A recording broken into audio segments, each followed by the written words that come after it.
Hello friends, welcome back to my channel. It's Monalisa and welcome back to our new mini vlog. আমার কিন্তু অনেক দিন থেকেই শরীরটা একটু খারাপ, তো সেই কারণে আমি ডাক্তার দেখিয়েছি এবং আমার সাথে ল্যাবে যে মিসবিহেভিয়ারটা হয়েছিল তারও একটা ভিডিও আমি বানিয়েছি ফেসবুকে, তোমরা আমার দেখেছো।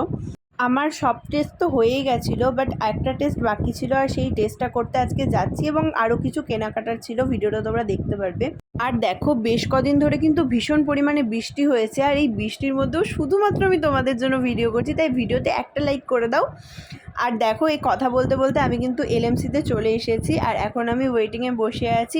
আমার আসলে ভরা পেটে ব্লাড সুগারটা টেস্ট করতে দিয়েছিল, আর মা দেখো এখানে বসে আছে, মাও খুব টেনশন করছিল। আমরা আর এখানে রিপোর্টের জন্য ওয়েট করব না, কারণ এখানে ধরো 1.5 ঘন্টার মধ্যে রিপোর্ট দেয়, আর আমাদের যেসব কাজগুলো আছে সেগুলো করতে বেরিয়ে গেলাম।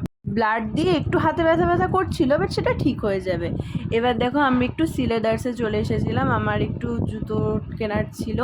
তো দেখো, আমার এখানে একটা জুতো পছন্দ হয়েছে আর এইটাই আমি ফাইনাল করে নিয়ে নিয়েছি, কারণ আমি শাড়ির সাথে পরবো। আর মায়ের এখনও পছন্দ হয়নি, মা বসে আছে। এখানে এত পরিমাণে আজ ভিড় ছিল, মনে হচ্ছিল বহরমপুরের সবাই আজকেই পুজোর জুতো কিনতে চলে এসেছে। এখানে কিন্তু কালেকশনগুলো খুব সুন্দর সুন্দর এসেছে, তোমরা কিন্তু ভিজিট করতে পারো। আর আমাদের বিল হয়ে গেছে, এখন আমরা বেরোচ্ছি সিলেদার্স থেকে। মা আর আমি প্রায় সিমিলারই জুতো কিনেছি। আর এরপরে চলে এসেছি দেখো একটা কাপড়ের দোকানে, কারণ আজ হচ্ছে বিশ্বকর্মা পুজোর আগের দিন আর কাল হচ্ছে বিশ্বকর্মা পুজো। তাই মায়ের একটা মানত ছিল মা মনসার কাছে, বিশ্বকর্মা পুজোর দিন মা মনসার পুজো হয়, তো সেই জন্য এই শাড়িটা ফাইনাল করেছি। আর এরপর চলে এসেছি দেখো এলএমসিতে, আর রিপোর্টটা নিলাম।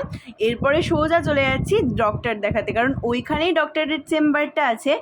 এইবার আমার মায়ের আনন্দ দেখো আর আমার আনন্দ দেখো। এত আনন্দের কারণ কি বলো তো? ডক্টর বলেছে আমার ডায়াবেটিস কিচ্ছু নেই, সব কিছু নর্মাল। এতগুলো কাজ করার পর আমার ভীষণ খিদে পেয়ে গেছিলো, আর সেই জন্যই চলে আসলাম মিষ্টির দোকান। আজ সোমবার, এই জন্য বাইরের ননভেজ কিছু খাওয়া যাবে না।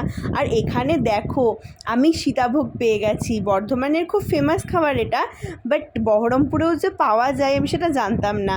আর এটা কিন্তু দারুণ ছিল, একদম বর্ধমানের মতনই সিমিলার টেস্ট। মিষ্টির দোকানটার নাম হচ্ছে জয় মা কালী মিষ্টান্ন ভাণ্ডার, তোমরাও কিন্তু যেতে পারো আর এগুলো খেতে পারো, ওখানকার মিষ্টিগুলো খুব সুন্দর। তারপরে দেখো, সবশেষে বাড়ি চলে আসছি। আজকের ভ্লগটা কিন্তু এই পর্যন্তই, দেখা হচ্ছে অন্য একটা ভ্লগে। Bye bye.